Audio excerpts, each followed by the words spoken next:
pada pagi hari ini.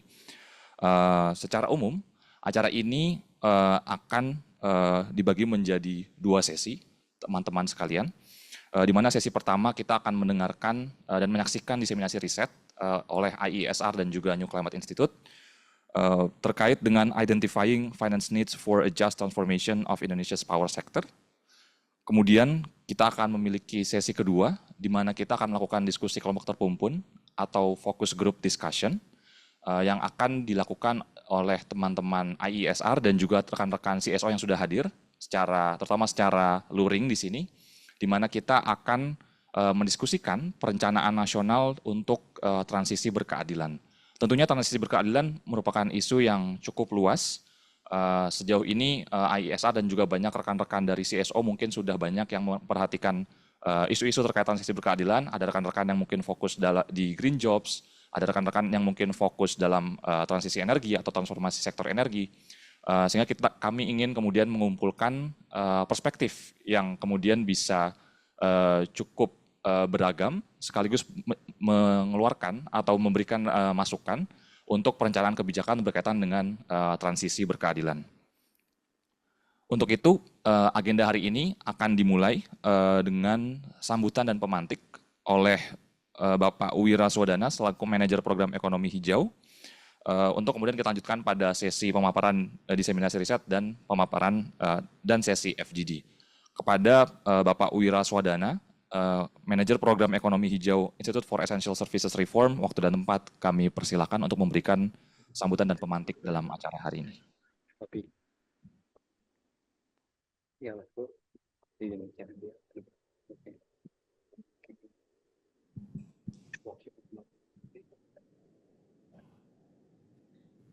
Baik, selamat pagi Bapak Ibu sekalian, rekan-rekan yang sudah hadir pada kesempatan hari ini. Saya ucapkan terima kasih banyak sudah mau hadir dan pada kesempatan dan juga undangan kami untuk menghadiri pembukaan launching report kami mengenai Just Transition Financing dan juga nantinya akan ada dilakukan juga FGD, yang ini tujuannya apa nanti akan saya sampaikan selanjutnya.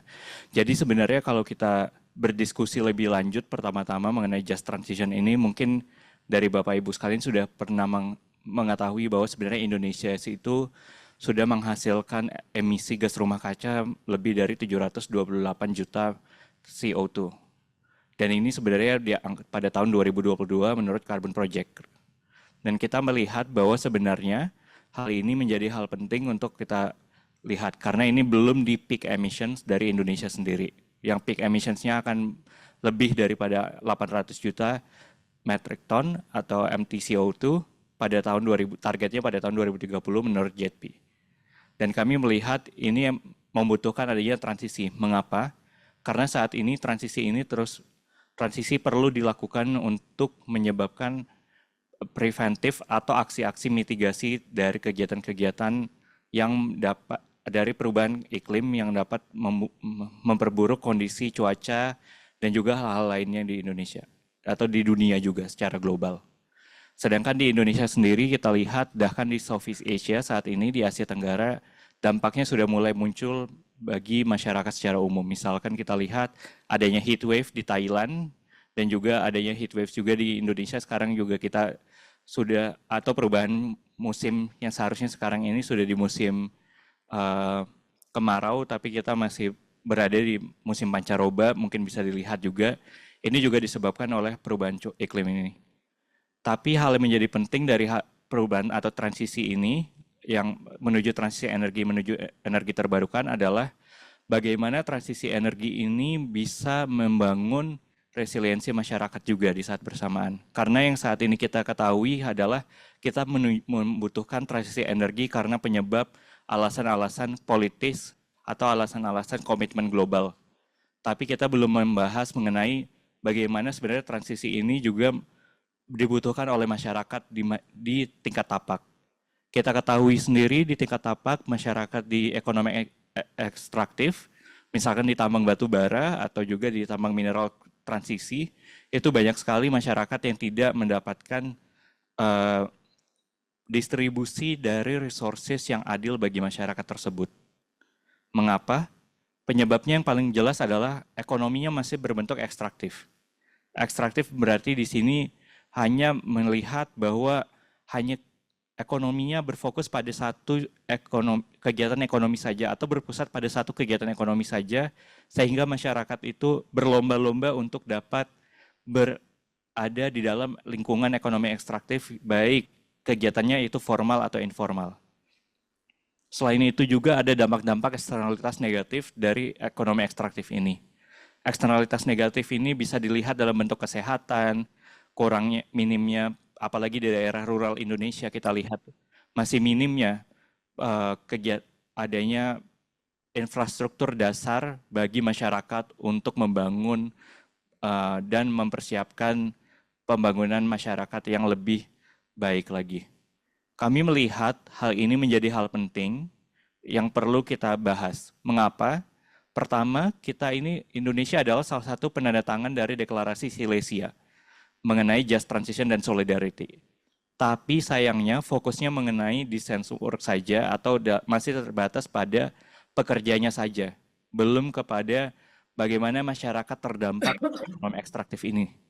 Bagaimana masyarakat terdampak ini yang masih bergantung pada ekonomi ekstraktif juga dapat berpindah menuju ekonomi yang lebih baik lagi melalui diversifikasi ekonomi atau melalui hal-hal lainnya. Kami melihat hal ini menjadi hal penting untuk kita fokuskan.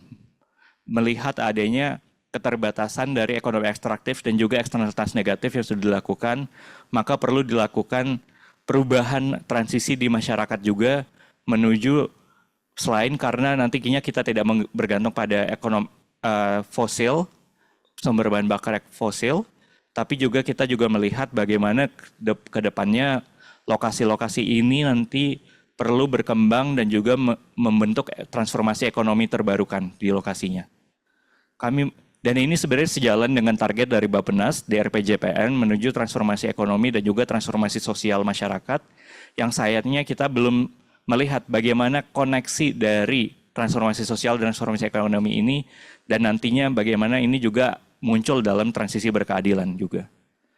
Tapi yang perlu kita garis bawahi, transformasi ekonomi dan transformasi sosial ini tidak hanya membahas bahwa ini akan terjadi, tapi kita harus mengetahui means of implementation-nya juga, yaitu pembiayaan.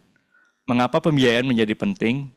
Karena dengan minimnya pembiayaan baik dari publik dan privat, maka tidak akan terjadi adanya perubahan itu sama sekali. Saat ini di Indonesia yang membahas mengenai just transition atau just energy transition baru dari JETP saja sayangnya. Kalau kita lihat. Mengapa dari JETP saja? Karena itu baru dari komitmen global untuk menurunkan emisi gas rumah kaca dan membantu Indonesia ke arah sana. Tapi dari pemerintah itu masih minim, sedangkan nanti kita akan mendengar berapa banyak sebenarnya biaya yang kita butuhkan untuk transformasi sosial dan ekonomi ini dari berbagai sektor. Jadi daripada hari ini kita akan mendengarkan bagaimana pembiayaan ini menjadi hal penting yang krusial dan juga menjadi hal yang krusial dan berapa banyak yang sebenarnya dari asesmen yang kami lakukan itu dibutuhkan untuk melakukan transformasi sosial dan ekonomi di wilayah khususnya saat ini masih tambang batu bara saja. Tapi pada kedepannya kami juga melihat bahwa transformasi sosial dan ekonomi ini tidak hanya pada tambang batu bara tapi juga daerah-daerah lainnya yang terdampak dari transisi energi.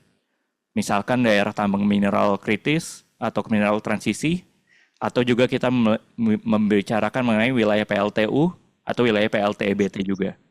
Jadi energi terbarukan juga. Jadi yang kita lihat sebenarnya tidak hanya di satu wilayah saja kita berfokus, tapi juga wilayah-wilayah lainnya yang lebih luas dampaknya. Dan kita akan mendengar hari ini dari sisi bagaimana di tambang batu bara terlebih dahulu.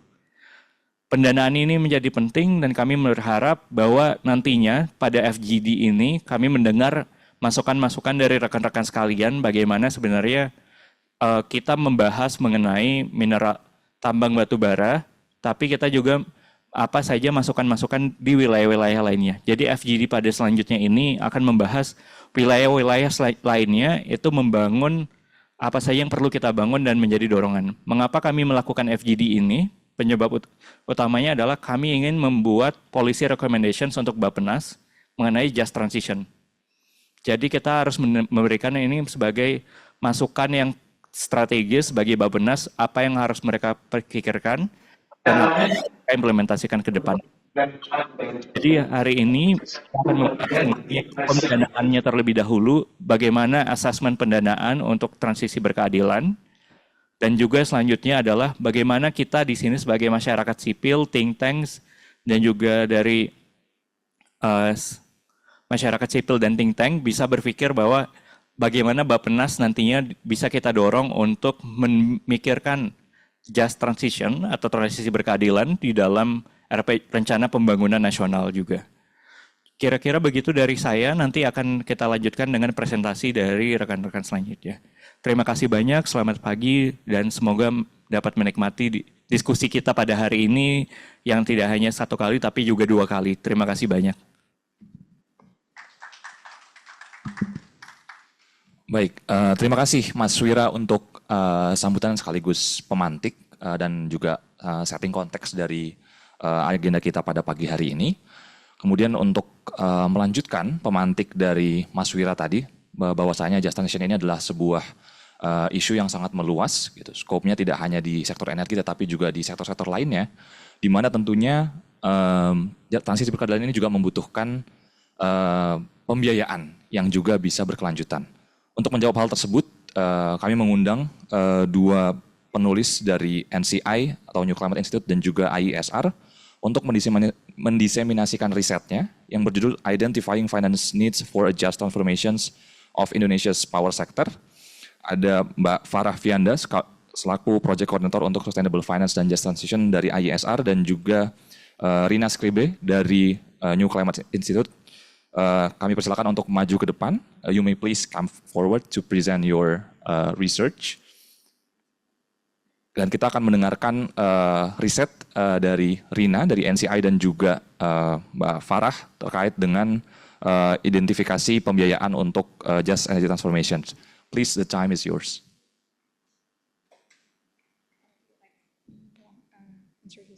Yes. Hi, everyone. Thanks so much for having me. And thanks for the introduction. Exactly. My name is Rena Skriber. I'm with the New Climate Institute, and I'm here to present on our study today that the New Climate Institute and ISR have jointly worked over the last year on identifying finance needs for a just transformation of the Indonesian power sector. Could we maybe get the slides up here? I'm gonna start with a little bit of a background into the study to talk about what we've covered, and then I want to dive a bit into the key findings of the just and social transition elements we looked at. So maybe as a background, the objective of the study was really to look at the different finance needs for different elements of the just transition. Maybe if you could already go to the next slide. Thanks.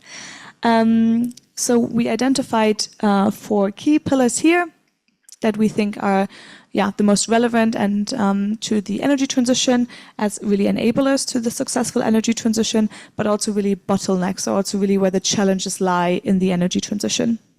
So what we did is we took scenarios, electricity sector pathway scenarios from the IEA's modeling that were also underlying scenarios for the JET-P agreement, and then looked at quantifying finance needs, for example, for fossil phase-out, so at infrastructure needs, where we mostly focused on potential losses from the early retirement of coal-fired power plants, but also from the reduction of output, so from the curtailment of generation from coal-fired power plants. Then on the other side, we looked at infrastructure clean build-up, so mainly looking at investment needs for build-up of new renewables, storage solutions, grid, so transmission and distribution infrastructure. And then we looked at the just social transition that I want to talk a bit more about. Here we only looked at 3 elements.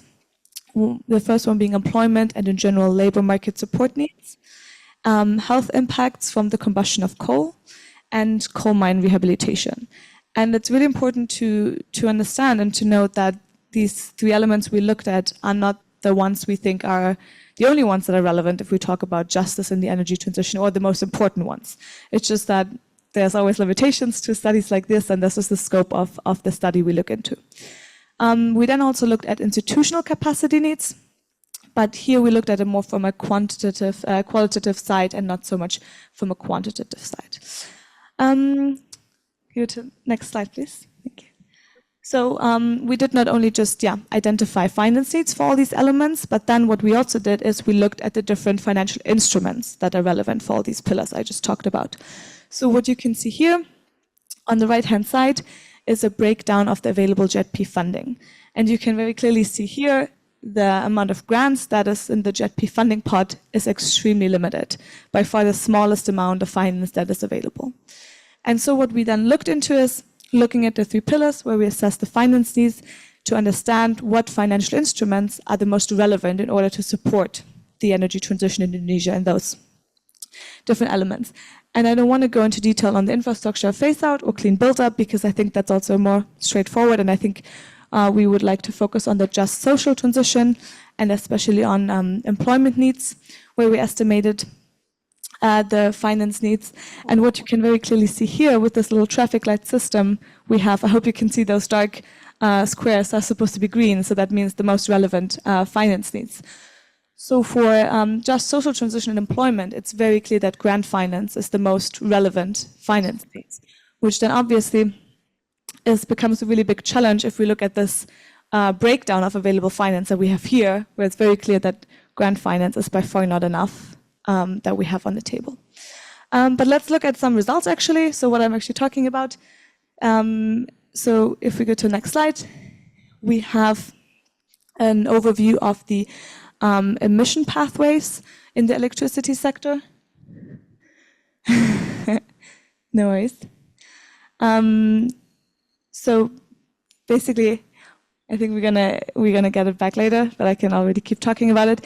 So the transition that the Indonesian power sector really faces means really a drastic, cut in emissions over the next few years. So that also means not only whole transformation of the electricity sector as we know it today, but really entails a much more wider socioeconomic reform for the whole economy and country. And it's okay. And when we look at the whole transformation of the economy and the society as we know it today, it becomes very, very evident we have huge reliance on coal in the current electricity sector in Indonesia right now. And that huge reliance on coal and the drastic need to decarbonize the electricity sector and the phase down of coal also raises the question, what happens to all the people that are employed in the coal industry and in the coal value chains? So we know that the coal value chains in the coal sector supports hundreds of thousands of jobs in Indonesia at the moment. And it's really important that we come in with targeted investments already today in order to make sure that the workers that are employed in the coal industry, but also the adjacent communities that are dependent on the coal industry, are not left behind in the energy transition. I think when we talk about justice, and I'm aware that you are much more experts on justice than I am, I think it's a bit, I think it's really important to not just throw this term just energy transition around, like it's often done also in political settings, but really to talk about justice and what that actually means. And we have estimated different support package needs for the labor force that's employed in the coal industry and the dependent communities. And the support packages really range from early retirement of relatively old co-workers, for example, but also retraining needs or reskilling needs for relatively young labor force, but also for relocation support, because we often find that jobs that are supported by the coal sector right now are just going to be in a different location later on in the energy transition. But also we talk about temporary income allowances to bridge the few years where it might be difficult to find a job, also have adjacent communities that are dependent on one income from a person working in coal. mining. So there's quite a big variety of different support packages that are needed. And we estimate the total value of support needed for to align with the JETP targets to be in the order of the magnitude of $2.4 billion. So $2.4 billion in order to reach, to align with the JETP targets. I think you can already skip to the next one. One more? Exactly. So that's what I'm talking about. We divided our results a bit into 3 components of the coal value chain, one being plant construction, then plant operation, so maintenance and operation, and then also coal mining. And 2.4 billion is the number we estimated for the JETP scenario. And we already know, and we saw before in this traffic light chart I showed you, that most of this money needs to come from grant finance or public grant finance. And the available public money from the JETP that's on the table is, of course, by far not enough to cover this. And also, it's not really readily available to just go into one project or one direction. And there's many more elements of the energy transition than just employment and the coal value chain. Next slide, please. We then also looked at health impacts from the energy transition, and that's a bit of a different element because it doesn't really immediately transfer into finance needs, but it really looks more at the impacts of the energy transition. So coal combustion is associated with dangerously high levels of air pollution. So that means the reduction of coal output, so either the early retirement of coal or just the curtailment of generation, can really lower the levels of air pollution and leads to substantial health benefits and also substantial benefits in economic well-being. So again, what we looked at, we do quite a lot of analysis on air pollution at New Climate. So we looked at the 2 scenarios, the JETP scenario, and then the one that's slightly more ambitious, we call it JETP Plus here, which is a 1.5 degree aligned scenario, to estimate how many premature deaths could be avoided in order to align with the coal phase-out targets from those scenarios. So for the JETP scenarios, we find that 240,000 premature deaths could be avoided by just reducing coal output to align with the JETP targets. So that's a huge, huge number. And we can even increase that by another 120,000 lives that can be saved by having a bit more ambitious scenario that aligns with the 1.5 degree warming. So while this number of 240,000 premature deaths that could be avoided is already huge and should already, be such a big argument by itself, we can also translate this number into economic well-being, or basically the avoided cost to the economy. And what we find is that, the next slide please, that the JETP scenario and the health impacts that could be avoided by reducing coal combustion would lead to an economic welfare gain of $150 billion. And that is a really huge number. So $150 billion in avoided economic welfare loss. That is, because it's such a huge number, I find it always difficult to really understand and grasp. That's 12% of Indonesia's 2021 GDP. And in the more ambitious scenario, obviously, this number is significantly higher. So if we think about it in a bit more terms to break it down, because 150 billion, for me, I always find that very difficult to know what that actually means. But this translates, if we would reduce coal output by 1 megawatt hour, we would gain in economic welfare gains $30. So each megawatt hours of reduced coal combustion translate into an economic welfare gain of $30. That is only the impact from the health of reducing this coal output. So these are really, really huge numbers. And for both scenarios, we can see that the welfare gain we have is by several order of magnitudes higher than the JETP funding that's on the table. It's always important to caveat those numbers a little bit, because obviously this is not money that's readily available to be used or to put anywhere, right? This is just the avoided economic welfare loss. So it's not like we can go and extract these funds and make use of that money. I think that's really important to always have in the back. Next slide, please. And then lastly, I want to talk a bit about institutional capacity, also because I think we're going to have a focus group that talks about this a bit more and about governance in general. And this is one element of our study where we looked at it in a very qualitative way. And we really identified a few elements you can see on the left-hand side here that are really crucial enablers to the successful energy transition. And we really find that it's important, especially if we talk about justice and if we want to mainstream justice across all levels of governance. It's really important that political institutions, but also national and subnational and local governments work together and also align together as a crucial enabler for the energy transition. And this is a really, bit of break it or make it point now for the Indonesian government to really take advantage of the benefits that the energy transition can offer, but also really importantly to also shield the population and the economy against the risks of the energy transition. So that is really, a bit of the key. Next slide, please. And I know there was quite a lot of information. I just dumped on you in very little time, and there's also much more in the study that we have, but I just want to end it with a little bit of a summary.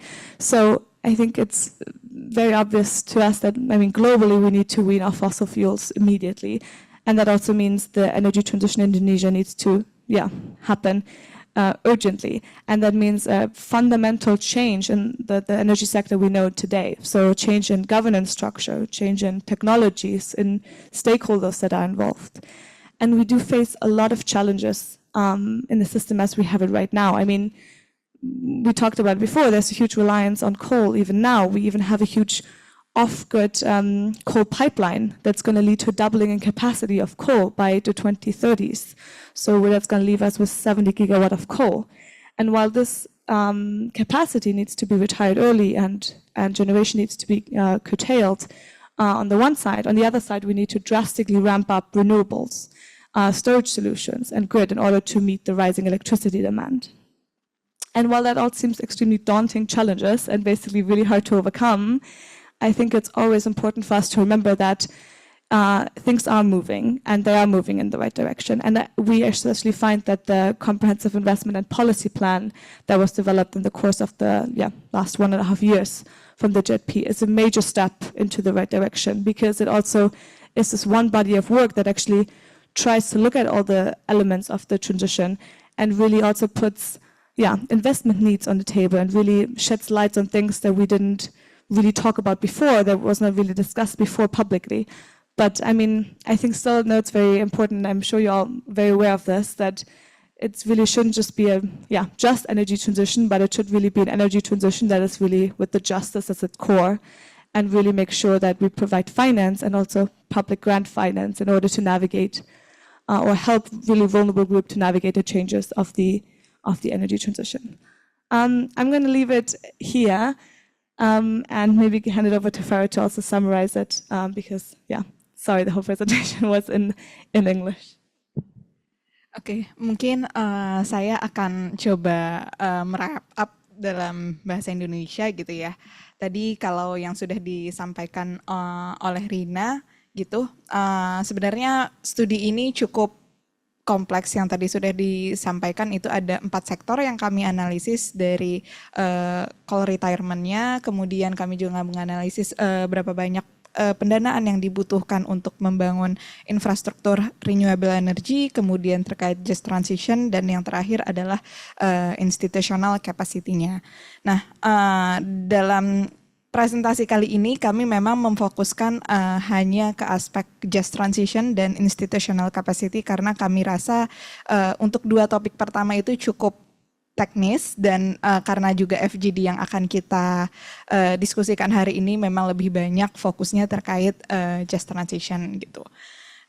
Kemudian mungkin dari boleh ke slide selanjutnya mungkin ya, dari beberapa key points yang sudah disampaikan dari sini, kami melihat bahwa pendanaan yang dibutuhkan untuk mencapai bahkan JETP target sendiri itu tidak mencukupi dari yang sudah di-pledge oleh negara-negara IPG dan juga GVANS. Jadi kami harapkan kedepannya mungkin dari studi yang sudah kami buat ini kita pemerintah Indonesia khususnya bisa dapat memobilisasi pendanaan yang lebih besar lagi untuk mencapai just transition. Apalagi jika dilihat tadi ada 2 skenario yang kami tampilkan, ada JETP target dan JETP plus target, yang dimana JETP plus target itu yang lebih ambisius dan align dengan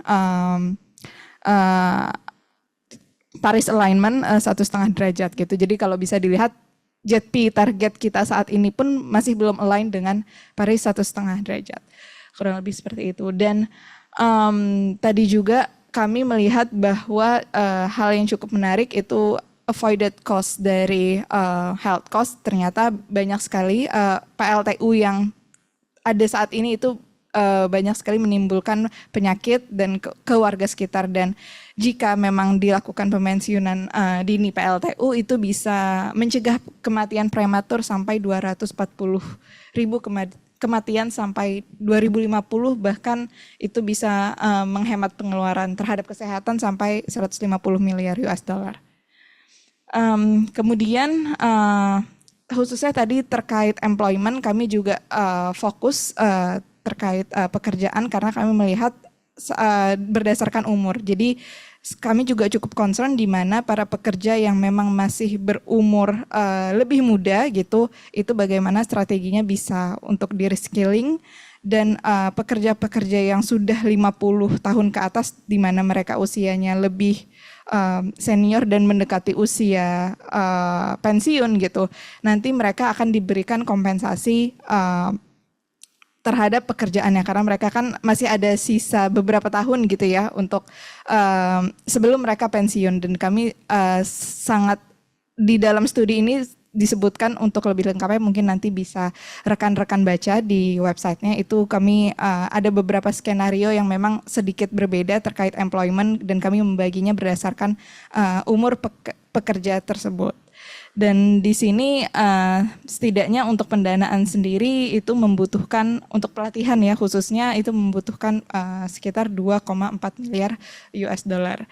Dan yang terakhir terkait institutional capacity, kami melihat memang diperlukan persiapan yang lebih early, lebih cepat gitu karena ini memang sangat kompleks dan merupakan cross-cutting dari berbagai macam institusi dan juga kementerian, sehingga diperlukan adanya suatu mungkin sebagai tim khusus yang memang membuat just transition ini menjadi isu yang prioritas. Itu jadi khususnya aspek penting yang saat ini perlu dilakukan adalah terkait perencanaan dan pembuat kebijakan serta juga untuk termasuk sistem tata kelola dan perlindungan lingkungan, di mana kalau kita lihat di sini saat ini juga masih banyak kerusakan lingkungan yang terjadi. Jadi prioritasnya nanti mungkin kita akan di dalam studi ini itu kita memang fokus untuk perbaikan lingkungan dan membangun tata kelola terkait just transition sendiri. Mungkin itu yang dapat kami sampaikan. Jika rekan-rekan baik yang hadir secara offline maupun di Zoom terdapat pertanyaan, dipersilahkan. Terima kasih banyak.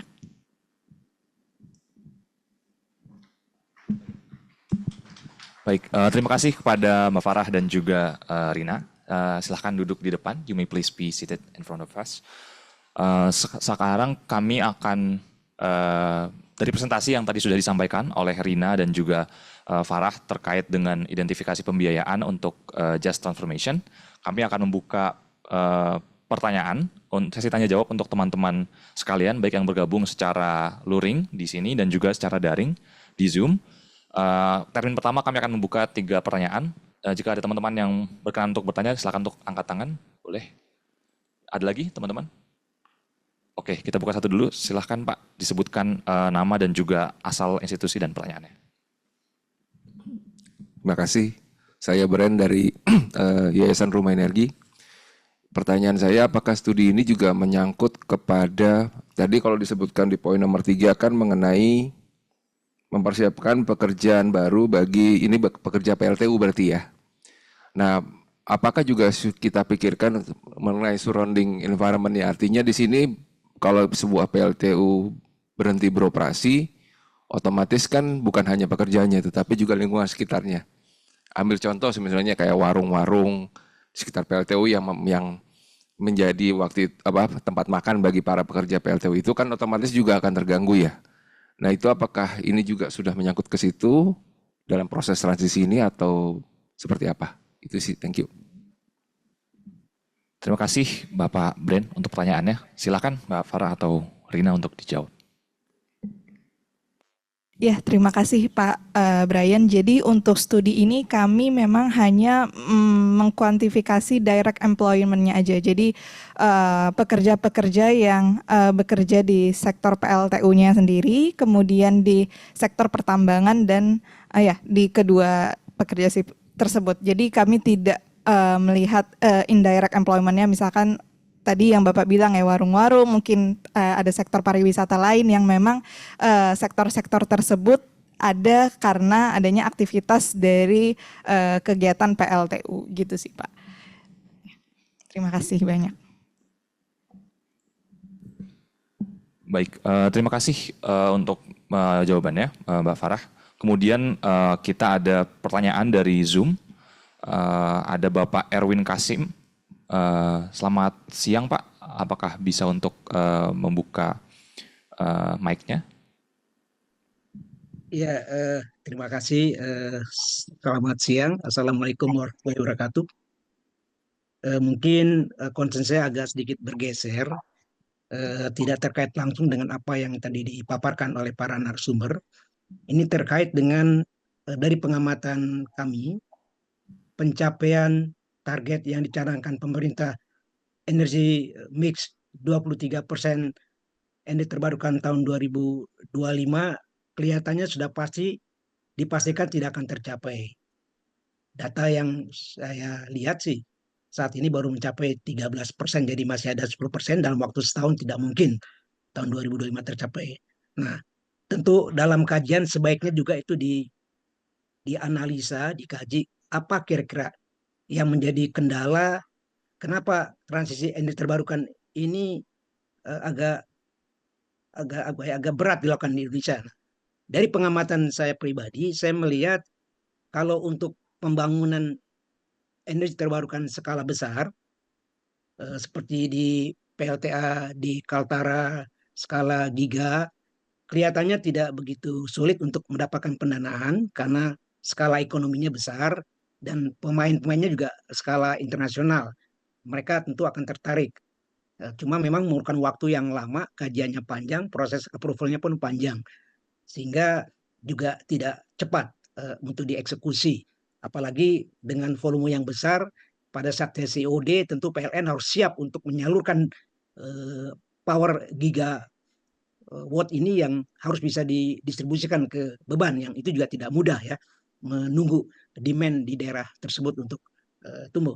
Nah, kemungkinan yang paling mungkin adalah untuk pembangkit listrik skala kecil ya, yang bisa diselenggarakan oleh UKM atau small medium enterprise lah. Nah, kendalanya rata-rata UKM ini mereka tidak punya equity, tidak punya cukup modal untuk melakukan studi untuk melakukan survei, collect data, simulasi, meng-hire consultant, sampai membuat proposalnya itu yang bankable, robust, bisa dibeli lah oleh investor. Tapi karena skala kecil, hampir semua investor tidak tertarik, apalagi untuk skala-skala di bawah 5 megawatt atau 2 megawatt. Saya dengar PLN kemarin tahun lalu sempat membuka tender pembangkit listrik yang diterbarukan bioenergi di daerah Maluku Utara sana, di mana Halmahera dan Seram, sudah dibuka tender pun tidak ada yang mendaftar. Jadi ini memang suatu kondisi yang dilematis. Nah, saran apa kira-kira ya dari para ahli ini untuk juga bisa mengadres supaya juga membantu mempercepat UKM atau pelaku-pelaku bisnis skala kecil di energi terbarukan ikut membantu mengkontribusi walaupun dapat 1 megawatt, 2 megawatt, apakah dari angin, apakah dari penggantian diesel menjadi bioenergi atau menggunakan matahari, banyak sekali resource tersedia di lapangan. Nah, kendalanya tadi yang sudah saya makan di muka, mereka tidak punya cukup equity, tidak punya modal untuk membiayai project development stage-nya. Nah, mungkin mohon tanggapan bagaimana ini telur dan ayam ini bisa kita atasi supaya percepatan ini bisa jalan di lapangan dengan skala-skala kecil. Terima kasih. Iya, terima kasih Pak Erwin. Ini boleh langsung dijawab aja.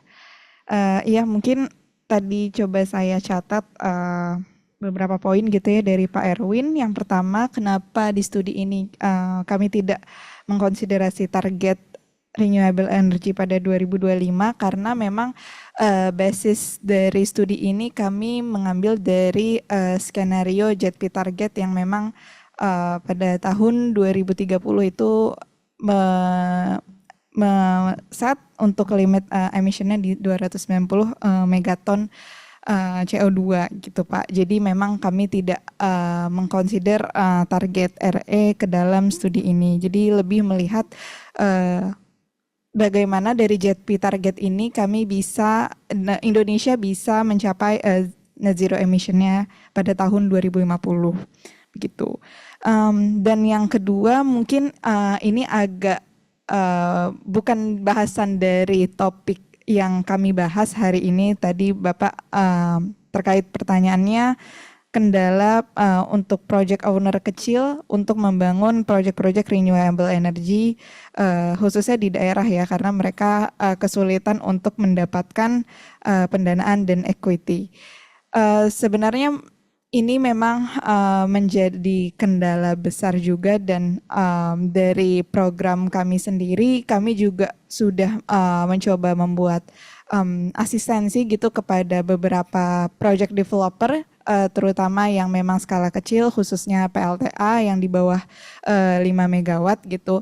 Jadi memang kendalanya adalah ketika mereka mengajukan pendanaan khususnya mungkin ke lembaga keuangan itu proposal yang mereka buat itu juga kurang convincing untuk lembaga keuangan berani memberikan pinjaman gitu ke mereka. Jadi itu salah satu mungkin hal yang cukup menjadi challenges bagi project developer yang skala kecil sehingga memang dibutuhkan adanya asistensi gitu baik dari mungkin rekan-rekan NGO atau juga dari pemerintah daerah. Jadi di sini peran pemerintah daerah dan NGO juga penting untuk membantu proyek-proyek developer yang skala kecil ini bisa mendapatkan pendanaan.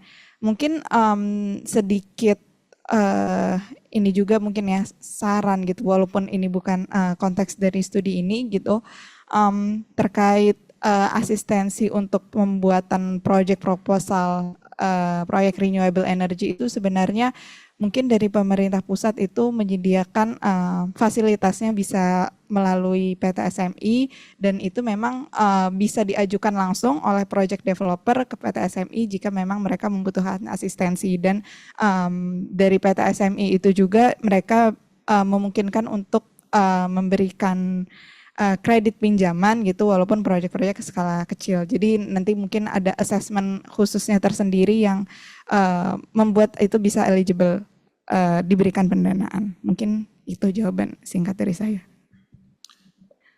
Baik, terima kasih Mbak Farah untuk jawaban dari pertanyaan tadi dari Pak Erwin Kasim. Semoga menjawab. Selanjutnya kami ada satu lagi pertanyaan dari Zoom, dari ruang Zoom kami. Dari Rena, dari Kata Data, PLTS dan PLTB di Indonesia yang terpasang dibandingkan semua pembangkit listrik tidak ada progresnya dari 2019 hingga 2022. Dan hanya 1% dalam laporan Southeast Asia's Green Economy 2024. Bagaimana energi terbarukan yang ada itu bisa menggantikan PLTU yang akan dimatikan? Kedua, pertanyaan keduanya, berapa total pembiayaan yang dibutuhkan dalam transisi energi dan kekurangannya berapa? Dan apa yang harus dilakukan untuk mengatasi gap dari pembiayaan tersebut. Selanjutnya pertanyaan ketiga masih dari Mbak Rena dari Kata Data. Kita sudah sepakat bahwa JETP dan daftar investasinya sudah ada. Lalu kenapa sampai sekarang senyap dan tidak ada kesepakatan baru selain pensiun dini PLTU Cirebon? Apa yang kira-kira menjadi hambatannya? Ini cukup banyak pertanyaannya dari Mbak Rena dari Kata Data, ada 3. Mungkin Mbak Farah bisa jawab dan juga bisa membantu untuk translate untuk Rina, barangkali ada insights yang akan dijawab. Terima kasih. Mungkin tadi saya mencoba menjawab pertanyaan poin yang pertama ya terkait kenapa progresnya saat ini masih kecil terkait pembangkit renewable gitu. Jadi memang walaupun kita lihat beberapa tahun ke belakang, walaupun progresnya masih kecil, untuk khususnya mungkin untuk progres terkait PLTS itu sudah cukup signifikan gitu dan masih dan saat ini juga yang memang lagi ditunggu-tunggu terkait RUU energi baru terbarukan juga masih menjadi harapan bagi mungkin dari rekan-rekan sekalian untuk membangun lebih banyak lagi proyek renewable energy ke depannya. Jadi mungkin ini banyak kendala juga karena terkait dari segi regulasi dan juga dari proses transisi energi ini memang membutuhkan koordinasi yang luar biasa dan juga antar stakeholder. Kan pemerintah juga saat ini sudah membuat Satgas 10 terkait Satgas Transisi Energi Nasional, di mana itu menjadi sebuah progres yang cukup masif di pemerintah sendiri dan memang ada antar sektor gitu dan ada 3 working group yang menjadi fokus yang ada di Satgas 10. Jadi mungkin kita tunggu nanti mungkin beberapa bulan lagi katanya memang RUU EBT juga akan dikeluarkan, jadi semoga harapannya bisa lebih baik lagi gitu. Terutama kemudian yang kedua mungkin saya akan dibantu jawab oleh Rina karena memang di studi ini kami juga ada identifikasi pendanaannya, cuman yang tadi kami sampaikan itu lebih banyak terkait just transition atau institutional capacity-nya.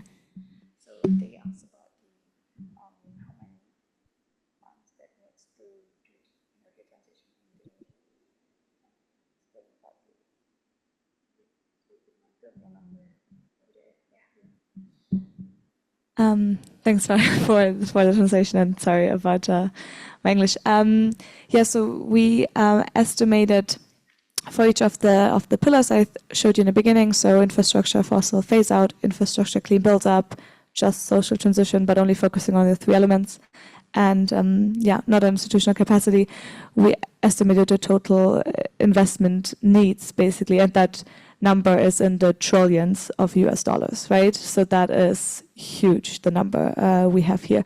What's important to also know, because if you compare it to the numbers that are named in the comprehensive investment and policy plan, what I was showing you is the total estimates for on and off grid coal.